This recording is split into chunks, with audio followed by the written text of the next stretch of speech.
Hey, what's up, everybody? Nabas Chijoke here, and welcome to Basketball from Another Perspective. Yep, I'm back with another video, and today we're going to be trying to answer the question, why the hell was Luka Doncic not drafted first? But before that, I hope you guys are doing all right and you're having a great day. I believe you're about to have even a greater day because this video is going to be fun. But before that, if you're new to this channel, should have hit that subscribe button and turn on notifications. Never ever miss an upload. And with all that being said, stay strapped, don't go anywhere. Be sure to get some iced tea, and I'll see you after the intro. Hit it.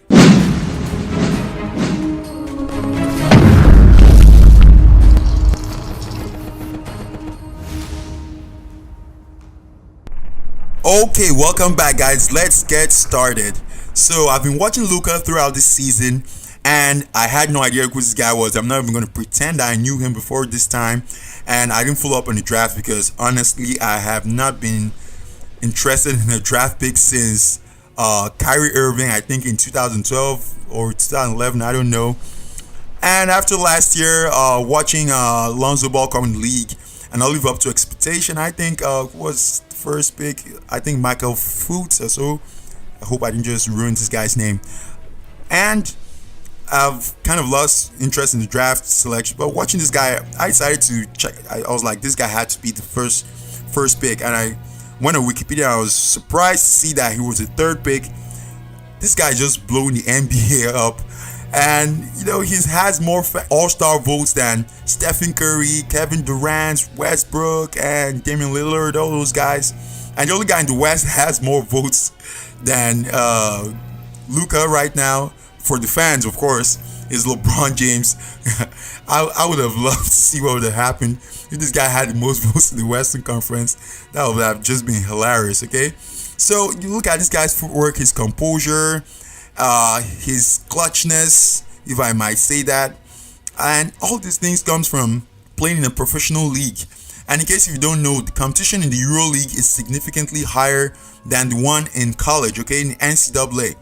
And if you look at guys like Gasol, Dirk Nowitzki, who have come in the league, they weren't even as accomplished as this guy is right now, okay, and they still crushed it.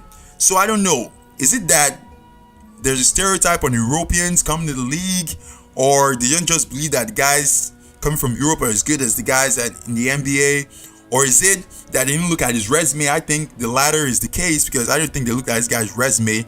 I think some managers and executives should be fired.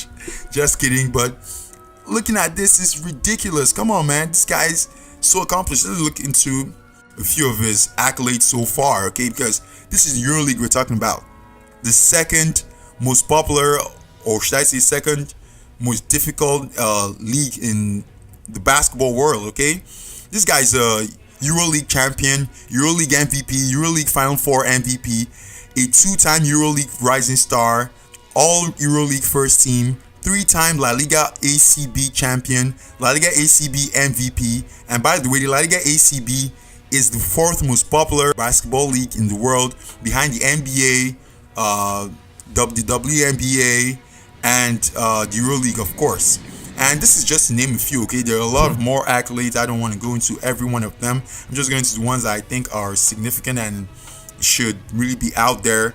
And this guy's just 19 years old. Can you imagine? He's just 19, and he's already won an MVP in the EuroLeague, and it looks like he's won an MVP in every single thing, every single competition rather he's participated in. And I'm not saying for a fact that he's going to become the best player in his draft class, because if you look at Kobe Bryant, for instance, no one else except for maybe Jerry West, who went through leaps and bounds to get Kobe over to the Lakers, would have thought that Kobe would have become the most accomplished and best player in his draft class, okay? So I'm not overlooking any of those other guys. I'm just saying that I would argue that this guy didn't look into Luka Doncic's resume enough, or he was overlooked. So let's look into the circumstances surrounding the draft and why some teams would have picked some guys over Luka, and we'll see where we'll go from there.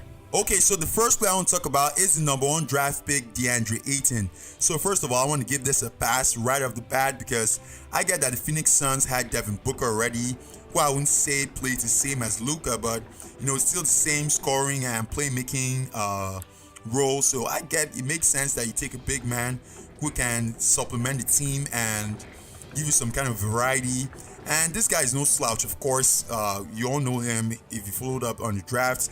His accolades, of course, in college are quite impressive. First team All-American, the KARL MALONE Award, I don't know what that is for. Pac-12 Player of the Year, first team All-Pac-12, Pac-12 Freshman of the Year, Pac-12 Tournament MOP, I think that's another word for MVP, I don't know what that is. Someone please leave that in the comment section.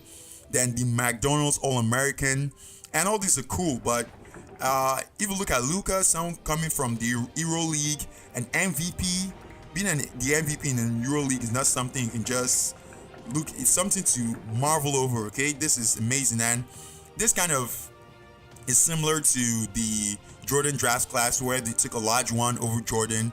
And granted, they needed a big man, just like they needed DeAndre to supplement the Phoenix Suns. And I know today when Houston looks back, you're like, what? We should have taken Jordan. I know we needed a big man, but we would have taken Jordan and made it work somehow. So I know I'm reaching here comparing Jordan and Olajuwon to DeAndre and Luka. I'm not trying to disrespect any all-time great. I'm just saying the circumstances are similar, and maybe somewhere Phoenix Suns should have thought about it, but I get this pass off the bat, so I get why they took DeAndre. So I'm not even faulting them for taking DeAndre because it makes a lot of sense. So let's move on to the second player.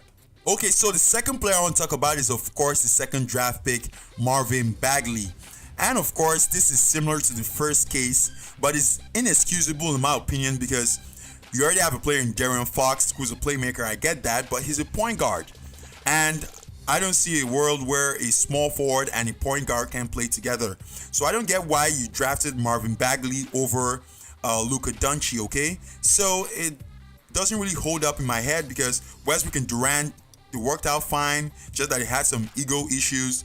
So when I look at this, that's why I said in the beginning that some executives need to be fired. I'm just joking, but I don't think they really considered Luka's resume, or they really looked at it that much, because if they investigated Luka properly, I don't think the Sacramento Kings would have taken Marvin over Luka. Okay, so Marvin is a very talented player, no doubt. Look at his accolades, they're awesome.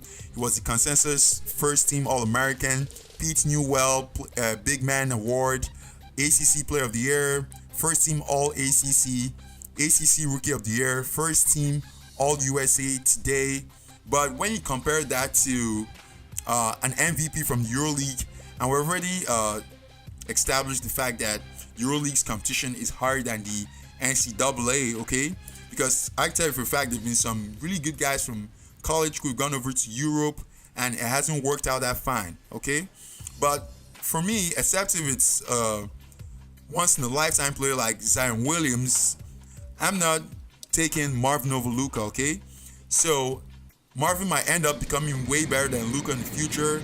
Who knows, okay? But I think that the way this draft went through, Luka was not properly investigated by some of the guys doing the drafts, and I think the third player we want to talk about now will prove that, obviously. So let's get to the third player. Okay, so the third and final player we want to talk about is, of course, the fifth draft pick, and that is, of course, Trae Young. And man, oh man, this has to be the heist of the decade as far as the NBA draft goes, okay?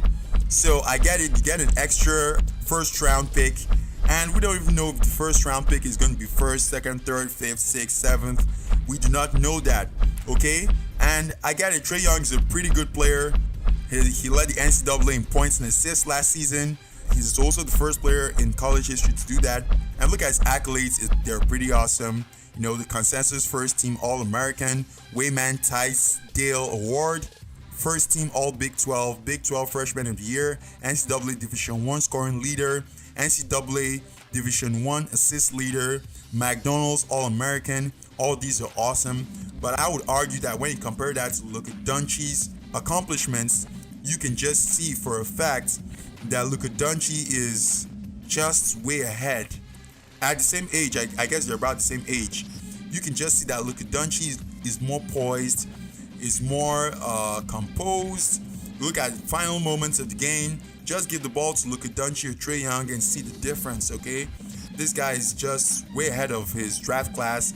And of course, Mark Cuban, trust that guy, businessman, pulled off the heist of the decade as far as the NBA draft goes. You think that guy didn't know what was doing, give you an extra first round pick. And of course, if there's any circumstances surrounding this draft, this trade in the draft that I do not know about, please leave it in the comment section. I would really like to know about that. But I do not get how you trade Trae Young and the future first round pick for Luka. Okay, so bear in mind, I'm not saying for a fact that Luka is gonna be the best player coming out of this draft class. Going forward, Trae Young might be the best. It reminds me of Stephen Curry and Blake Griffin. If you had said at that time that you were gonna pick Stephen Curry over Blake Griffin, everyone would have thought that you were crazy. But look at the results now. I think the overwhelming consensus would agree that Stephen Curry is a better player than Blake, and you're not even in the same conversation right now, okay? So I think the Atlanta Hawks and the Sacramento Kings are still maintain that they did not do the due diligence on Luka Doncic, or if not, I think they would have realized that Luka was supposed to be top of the list during the draft, okay? So when it comes to other rookies, it's not even close. Just give this guy the Rookie of the Year award. You know, he's the runaway Rookie of the Year. He's been amazing. More All-Star votes than Kevin Durant and Stephen Curry. God forbid he doesn't get more All-Star votes than LeBron James. Thank God that they don't just leave it to the fans alone, or else, you know, some kind of funny. We're having some kind of funny All-Star lineups. But I guess he might still make it in the All-Star reserves. We do not know whether it's out of the All-Star game completely, but I would love to see him there and do his shaking head thing after he makes a clutch shot or makes an amazing shot. You know, his footwork, composure, all these things comes with playing a professional league. So looking at the Euro League, of course, we're established that it is better than the NCAA. The competition is way tighter. So at this point, we have made it to the end of this video. Hope you guys had fun, and thank you so much for watching this far. And of course, if you have any reservations or I missed out on anything, be sure to leave your thoughts in the comment section. And of course, you know that I'll read every single one of them. I guarantee that. And of course, if you're new to the channel, be sure to hit that subscribe button and turn on notifications like Luka. You know, he's always the first to like, share, and comment, all that good stuff on my channel. And of course, like, share, that always helps the channel. And check out the other content we have on this channel, lots of fun stuff. And of course, I promise I will see you soon in the next video. Peace out.